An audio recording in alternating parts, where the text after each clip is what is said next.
The first day of school had always been nerve-wracking for students, but for Mr. Andrew Clark, it was different. He wasn't just any teacher.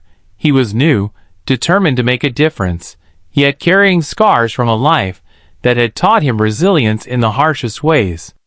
As he walked into room 8B, he was met with the usual sea of indifferent eyes, but something was different this time.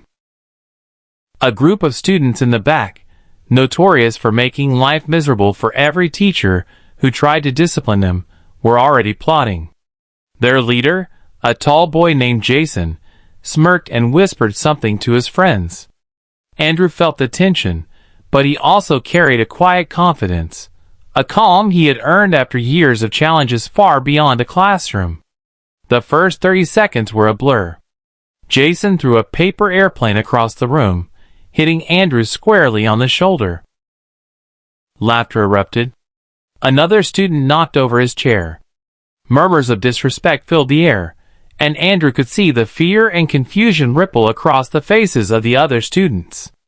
They were used to seeing teachers crumble, apologizing and punishing, trying to regain control. But Andrew didn't flinch. He picked up the chair, placed it neatly back, and locked eyes with Jason. In that instant, the air seemed to thicken, heavy with tension. Andrew's voice broke the silence.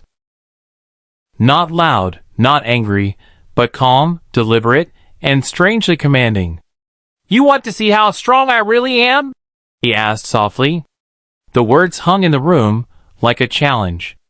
The students leaned forward, curiosity mingling with disbelief. Andrew took a deep breath, then began a story. Not a lecture, not a threat, but a story. He spoke of his own childhood, of being underestimated and bullied, of being told he would never amount to anything. He told them how he had faced those challenges, not with anger, but with understanding, patience, and self-respect. The story was raw, honest, and filled with emotion. In that classroom, 30 seconds felt like eternity as the students sat frozen, caught between mockery and an unexpected empathy.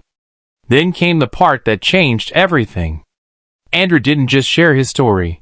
He looked directly at Jason and said, "I know you've had your battles too. And I know the world sometimes teaches us to hurt before we heal. But in this room, we can choose something different.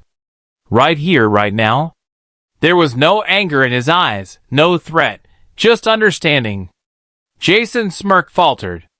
The other students exchanged glances, the laughter fading, replaced by an uncomfortable new awareness. In a classroom where defiance had been a shield, Andrew's vulnerability became a mirror. The next moments were almost surreal. Jason lowered his gaze. He muttered a shaky, I'm sorry," followed by the others echoing similar words. It had happened in under a minute, less than 60 seconds, but the impact was seismic. They had tried to break the new teacher, and in the process, they were confronted with a strength they hadn't expected. It wasn't physical, it wasn't punishment, it was emotional, human, and utterly transformative. Andrew nodded once, acknowledging their words, and then continued the lesson as if nothing had happened. But the classroom had changed forever. The weeks that followed saw a transformation not just in behavior, but in attitude. Jason, once the ringleader of chaos, started helping younger students, mentoring them instead of mocking. Others followed, inspired by the quiet courage of the teacher who refused to retaliate, who taught through empathy rather than fear. Andrew had faced the challenge of a classroom filled with bullies and had won, not with confrontation, but with integrity and heart. By the end of the year, the students had learned far more than math or literature. They had learned humanity, compassion, and the power of forgiveness. The story of that first day became legendary in the school. Teachers whispered about the new teacher who could turn hostility into respect in a single minute. Students recounted the lesson of empathy they would carry for the rest of their lives. And Andrew?